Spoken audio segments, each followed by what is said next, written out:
Welcome to the Books of Titans podcast, where I seek truth in the world's best books. I'm your host, Eric Rostad, coming to you from the beautiful Books of Titans studio in Franklin, Tennessee. My goal is to read 52 books per year and share what I'm learning. I'll talk a bit about each book, tie ideas together from a variety of genres, and share the one thing I always hope to remember from each book. Well, I have a special episode today. We're at the midway point here for 2021, and I just want to take a brief moment and share my reading stats and the status for the project so far for this year, share some upcoming plans for the reading project, and then also share some of my key takeaways from the books I've read. Well, this project, Books of Titans, is a reading project first and foremost. I am attempting to read more books than I have in the past, and I am attempting to remember what it is I read. So I don't want to just read a bunch of books and share that number of books and then not remember anything. I want to read more books because I love reading, and there's so many books out there that I want to read, but I also really want to remember what I read. And so the overarching purpose of this project is to seek truth in the best books. And I'm doing that through reading more, trying to find the best books out there, but then also to try to remember what it is that I'm reading. So that is first and foremost what I'm doing here. I know in the podcast I cover a lot of books that I'm reading. That's part of my attempt to remember what it is I read. And I also hope that you guys get things out of the books that I'm reading, and then that it also encourages you to read more. I just think as a society with the way technology is going and the addictiveness of that technology, myself included, it is just harder and harder to sit down and read, but it's more and more important that we do that. It's more and more important that we sit down with big books and deep ideas and difficult topics, and we sit down and we try to get through these books and to learn from them, as opposed to just getting these quick hits on social media and things like that. So here's a quick recap of stats so far for this year. One thing about this project is I look at the stats for the purpose of attempting to read more. So I know how many books I want to get through per year, but I also look at it more from the number of pages. And then if I divide that number of pages by 365, I know how many pages I need to read per day. So on my list this year, I have 37 books, and I have read 27 of them. And so that is 73% of the books. I have 10 remaining, but don't let that fool you, because these 10 remaining books, there are a lot of pages in those books. So the number of pages I have to read this year in those 37 books is 16,463. So far, I've read 9,527 of those pages. So that's about 58%. And I have almost 7,000 pages remaining. So for this year, if I divide that 16,463 pages by 365, that means I need to be reading about 45 pages per day to get through those 37 books. As of today, I've averaged 49 pages per day, so that puts me a little bit ahead, and that means that I just need to average about 41 pages for the remainder of the year to get through all of them. And if I keep that pace up of reading 49 per day instead of the 45 I need to read, that means I'll have some time at the end of this year, and I actually have some other books picked out already if I do have that time, and I'll highlight those books later in this episode. So in previous years, I had the goal of reading 52 books per year, so shooting for one a week. But this year, I've focused on reading series of books. And it has been amazing. I'm so glad I did that. But as part of that, I decreased the number of books that I wanted to read this year, and actually set it to 35 books. But then just I've added a few books to make it 37. And so here they are. Here's the ones I've read so far. I started off the year with The Chronicles of Narnia by C.S. Lewis. That was one of the first. Some of the books in that series are some of the first I ever remember reading as a child, but I had never gone through the entire series. So this is the first time, and I loved it. And I started off the year with that. After that, I started the Robert Caro Lyndon B. Johnson series, and that is a 4-book series. It is a huge set, and it took me 2.5 months to get through it, and it was phenomenal. It was incredible. So much so that the two of the other books that I added to my list this year were Robert Caro's other two books that he's written. And so I have now read every book by Robert Caro this year, but I was so intrigued by him as an author after reading the LBJ series that I had to read his other two books, and I have this year. So I've read everything that Robert Caro has written this year, and I'll get into some of the takeaways from that so far. Later in this episode. After that, I read the Lord of the Rings series and then also added The Hobbit to that. So I started off with The Hobbit and then read the Lord of the Rings. Again, I've been a Tolkien fan. Just in his friendship with C.S. Lewis, I've always been intrigued by that, but had never read the Lord of the Rings. And I'd read The Hobbit and I'd read the first book of the Lord of the Rings, but just I didn't like fantasy, and I'll share a little story later in this episode, but I made it through the series this year, and I'm glad I did, but up to this point in my life, I had not read the Lord of the Rings series. After that, I read a series written by my pastor here in Franklin, Tennessee, Russ Ramsey, and he did a 3-book series called Retelling the Story, and he would just kind of create a narrative of connecting a number of stories in together from the Bible. And it was so masterful, and it really put you in the mindset of what those people would have been experiencing as they were experiencing it. And that was really something to think about it. I think a lot of sometimes the Bible stories can just become so commonplace to where it's hard to think of what it would have been like. And my favorite thing that Russ Ramsey said in the series was people just didn't have categories in their minds for the things that were happening. And that made sense to me. Like, there's some things that just happen in your life where you don't even have a category for it. It could be something completely tragic or completely unexpected. You don't have a category. And here, this is just happening nonstop to people in the Bible, Bible stories. So that was cool. And then the other set I did that I've made it through this year were all the books that Russ Roberts has written. And Russ Roberts is an economist. He's the host of the Econ Talk podcast. It's one of my favorite podcasts. It's one that I've listened to since 2013. And he has written 5 books, some of them novels, some of them nonfiction, but they all deal with economics, and that was fun to go through those books.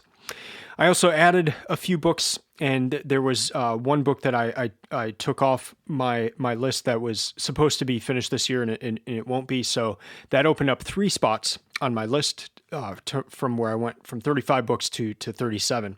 So those were, as I mentioned before, the other 2 by Robert Caro. So that was Working, and that's his book about the process of writing, and that was really interesting. I don't recommend it if you haven't read anything else by Robert Caro, but if you've read any of his other books, the book Working is really special.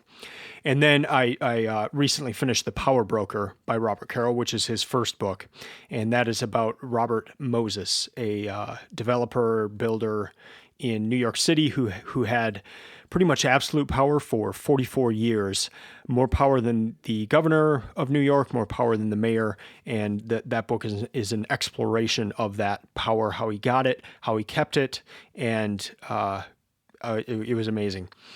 The other book I added was the New Testament, and I read the Bibliotheca version of it, and I'll get into that a little bit more later in this episode, but it's one of those Bibles they call a reader Bible.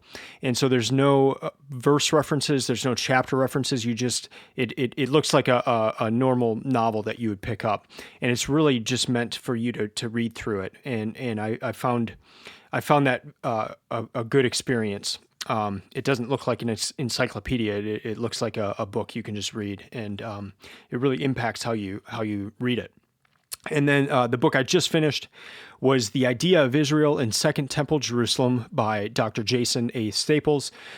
Jason is my co-host on a lot of the first episodes of this podcast, and this is his first book. He's spent about 17 years of his life in what he says in the intro on this book, and it's part of his doctoral thesis, and that thesis is going to be split into 2 books. This is the first one, and it was excellent. It's an academic book. There are a lot of footnotes and that sort of thing, and so I need to read this book twice. So I just finished it this morning, but I needed to read it the first time through just to kind of get a general idea and get familiar with the terms, and I'm going to turn around and reread it right away again, and then talk to Jason about the book, and that'll be on an upcoming podcast episode.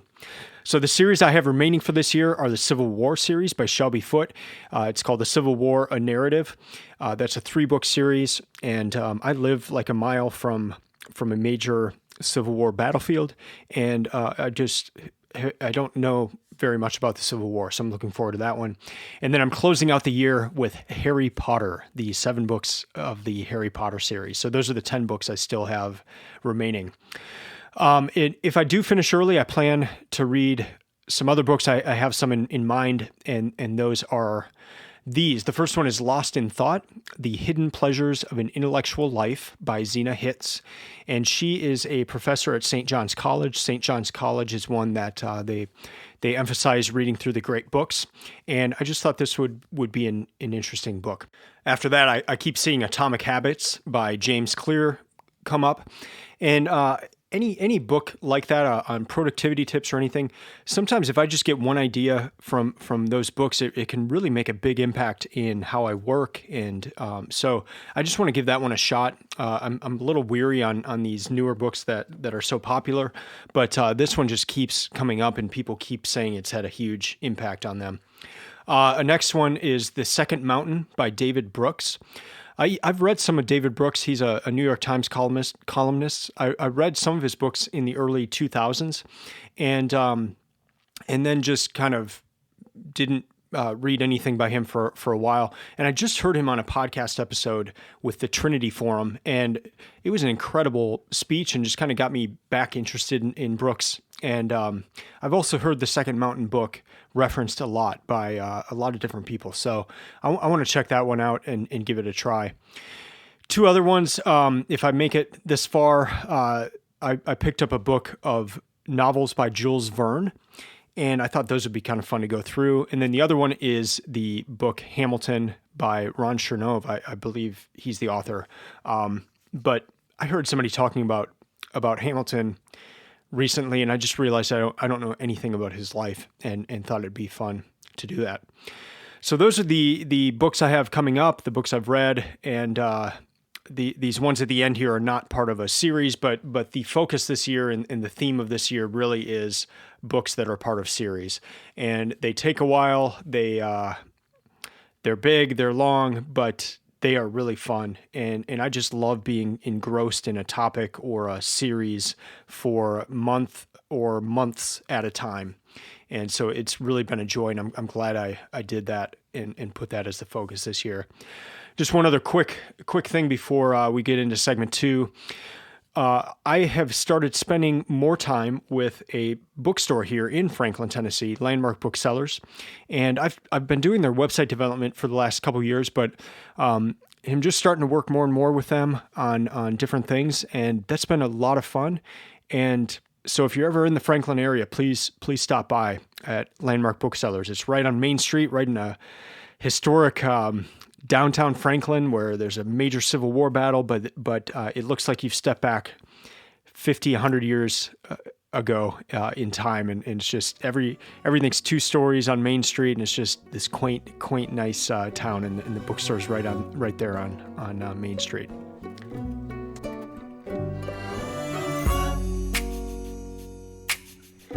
Well, yesterday I released my 2022 reading list.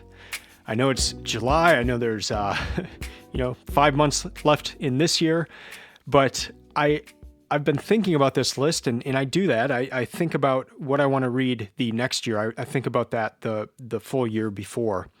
And especially with this year being a large focus on series of books, I didn't have as many books to choose from. And so there's been a lot of books that I've wanted to read that I couldn't add to this year's list, but I'm going to be adding them to next year's list. So I have that 52 book list ready, and I randomized the order. and I have it in order. I have it posted on the website now. I'll link to it in the show notes, but it is all set to go, and I'm really excited about it. Next year also is going to be a transition year for me and for this project. And I'm going to highlight what I'll be transitioning to later this year in a episode later this year.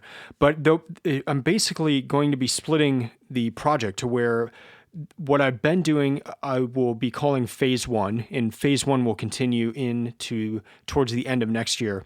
But then around the end of next year, I'm going to start moving into phase 2 for this project. And that will last for many years, but it will be a split in the project. And so I will go into that later, but I've been thinking about this for a while. I'm very excited about it. But right now you can go to the website and see what I'll be reading for 2022. And if you click on any of the books on that page, there's information about each book, and I put why I chose each book. So if you're curious as to why there's a book on that list, you can click the book and see why. I also have a part on the top of that page. If you've ever wanted to support this podcast, well, I have a way to do that now, and that is to help me buy the books for my 2022 reading list. I have about half of the books right now, but I still need half of the books, and that would help me so much. And so what I've done is I've created an Amazon wish list, and that is linked on that reading list page as well for 2022. And if you click that, it'll take you to my wish list, and I have the exact versions of each book that I want. So if there's something that you've read that's really special to you, and you'd like to support the podcast by purchasing that book for me, I'd love if you bought it, and then if you put a little note as to why that book was special for you. That would really mean a lot, and it would help me just with the cost of getting the books for this project. So that's one way that you could support this podcast. Also wanted to let you know about a couple upcoming podcast episodes. One will be Jason's book that I just finished, and I'll be talking with him about the book and the topic of the book. So that'll be coming out soon, and then I will also release one about The Power Broker by Robert Caro. Now into segment 3, the final segment here, and the main takeaways from the books I've read so far this year, and also from the project. So just things I've learned, maybe things I've changed, things I've experimented with to help me read more books and then to remember what I read.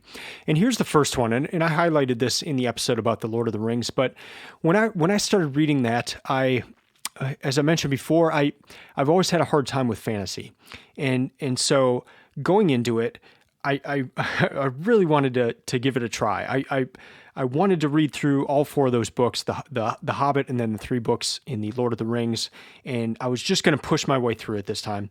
And I started on the Hobbit, and I just couldn't get into it. I finished the book, but it was just such a challenge. I was not enjoying it, and I shared that on social media, and I had a friend write back and say, read it as if it's true.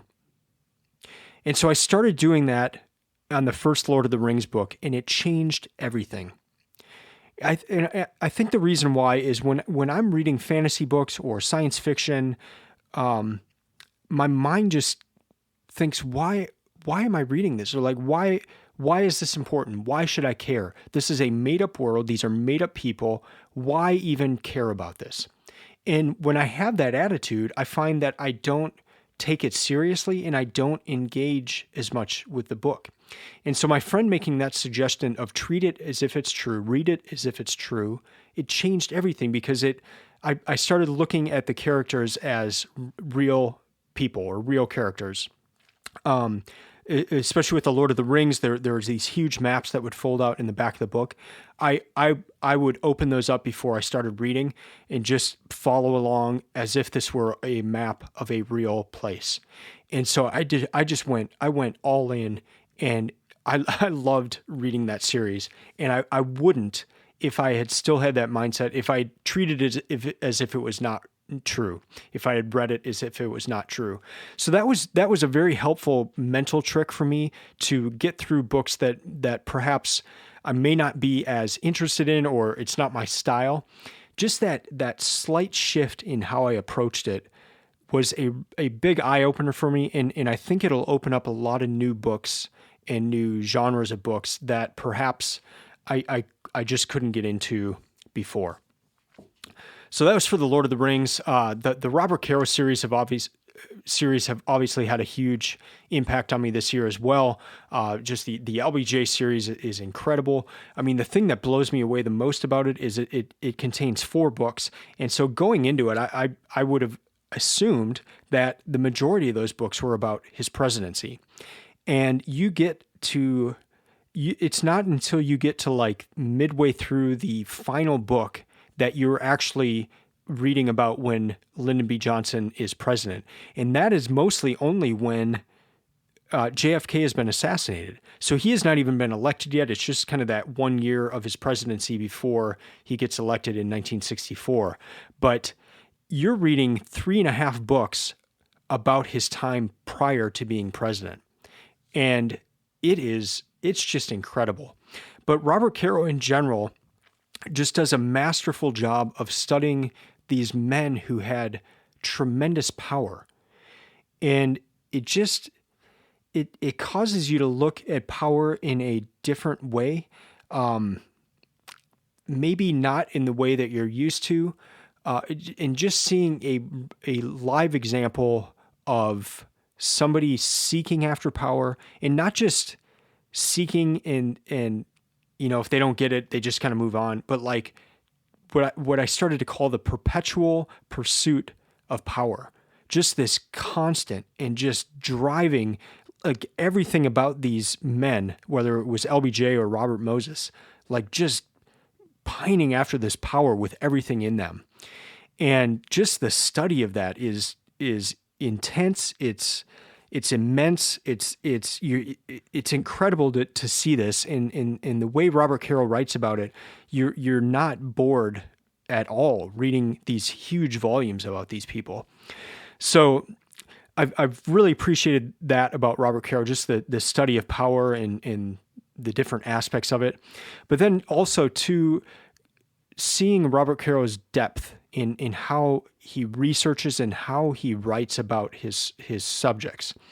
And to the point too, where you see that these things in these men's lives were from a very young age, especially with LBJ. It wasn't just LBJ became president and then he became this type of person. Like people noticed this stuff when he was a kid. And the deeper you go into his life, you see these things at work. So that was one aspect. One other really interesting aspect too is I learned a lot from LBJ and Robert Moses in how they worked. And they could do a lot of really cruel things in how they worked, but they also were they were really smart in the things they would do. Like, for instance, one thing Robert Moses would do is when he proposed a project, he had everything mapped out. He had how they would do it, how much it would cost, and he pretty much had it to where the next day he could start working on it. Like, he would have people there. So if he's talking to the government officials about these projects, it's ready to go. He's got all the blueprints. He's got all the permissions. And if he's competing, if other people are coming also with their plans, they probably just have an idea of what they want to do, or maybe a blueprint, but that's it. And so Robert Moses basically is coming in and it's turnkey. It can start tomorrow. Who are you going to choose? The guy who can start tomorrow, or the guy that barely wrote up a plan about what he wants to do?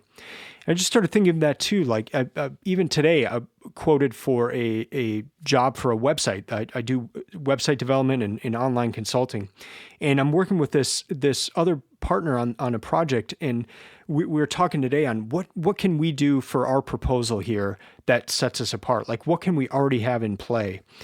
So it's just stuff like that where I learned a lot from LBJ and Robert Moses in how they work and just some like really smart things in that sense.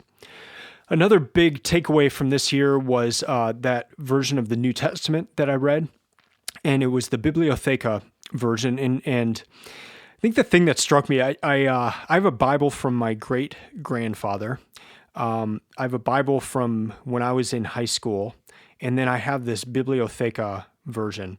And the Bible from my great-grandfather and the Bible I read in high school, if you open them up, they look pretty much the exact same. I mean, there's just numbers all over the places. There's the chapters.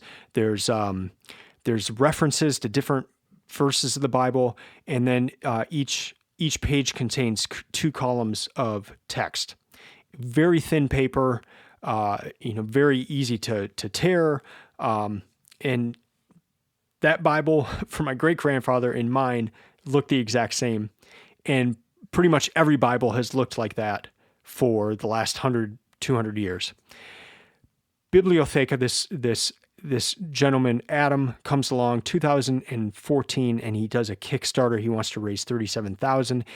He raises over $1 million, and it's to create this Bible that is a work of art in itself. It's clean. It's 1 column of text. There's no numbers. There's no chapter references. You read it as it was meant to be read, and just that change in presentation affects how you approach that text. And you look at the one version and it looks like an encyclopedia. You look at the other one and it looks like a novel, and it changes how you approach it and how you read it. And just that insight in the fact that the Bible's been the number 1 bestseller for all time. And the other people have tried to do something like this, and we're just kind of at a unique time in history too, to where it's easy to look online if you have questions about what you're reading. But it took until 2014 for somebody to reimagine how the Bible is presented. And he broke it up into 5 books. It's not just one book with thin paper. It's a work of art, this Bible, this set. And it just kind of blew me away to think about it, that it took that long for somebody to reimagine. It's the most popular book out there, and they almost all look the exact same. And then this guy comes along, and then now all these other Bible printers are doing similar Bibles, but it took this guy with this vision, and so it's just kind of neat to think about. Last thing here, one change I've made in how I've been reading this year is I've tried to associate particular music with particular books, and that's been easier with series because I'm involved in these series for longer periods of time. But for instance, with Lord of the Rings, I would actually listen to the soundtracks from the movies while I was reading the books.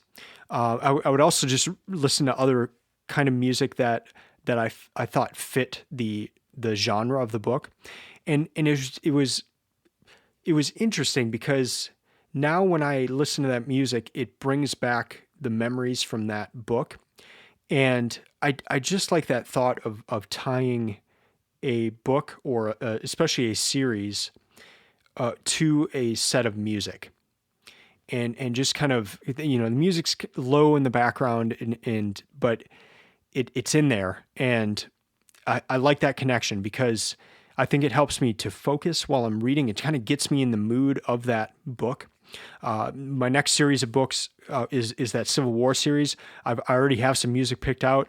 I know it's cheesy, but it's just even like the Ken Burns from the Civil War series that was on the Ken Burns series. And just putting on music that would have been from that time. Maybe if I'm reading a book that takes place in a particular country, I'll try to put on music that is from that country.